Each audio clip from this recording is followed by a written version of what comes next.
Gare centrale de Bagdad, départ du train pour Samarra. La ville, située à 125 km au nord de la capitale irakienne, était célèbre pour son mausolée chiite. Mais depuis 2006, le nom de Samarra est devenu synonyme de violence interconfessionnelle. À la suite d'un attentat contre le mausolée, les combats entre sunnites et chiites avaient mené le pays au bord de la guerre civile. Nous avons arrêté les correspondances entre Bagdad et Samarra il y a environ 2 ans, lorsque la situation était trop mauvaise. Et en plus, il n'y avait plus de passagers à cause des attaques contre les trains. L'année dernière, la situation sécuritaire s'est améliorée grâce au déploiement de l'armée autour de la voie.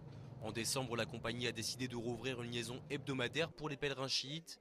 Au départ, ils n'étaient pas nombreux, mais désormais, ils sont plus de 200 à se presser chaque vendredi dans le train du pèlerinage. Grâce à Dieu, cela devient plus sûr de voyager en famille. Nous allons en parler à d'autres familles et leur dire qu'elles peuvent en faire autant parce que le trajet est sans danger et c'est confortable. J'espère qu'il ne va rien nous arriver quand même. C'est la première fois que je retourne au mausolée depuis l'attentat. L'ambiance à bord est détendue. On se retrouve en famille, on discute entre amis, on chante des chants religieux ou on prie. Dans cette atmosphère qui contraste avec les difficultés des années passées, certains se prennent même à rêver. J'espère que le service dans le train va s'améliorer.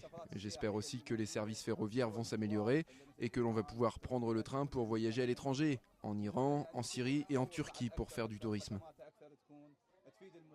Pour le moment, les responsables de la compagnie ferroviaire visent moins loin. Dans les prochains mois, ils espèrent pouvoir exploiter à nouveau la liaison entre Bagdad et Mossoul. Là encore, cela dépend de l'amélioration de la sécurité. Depuis plusieurs mois, la grande ville du Nord est devenue l'un des principaux fiefs des insurgés.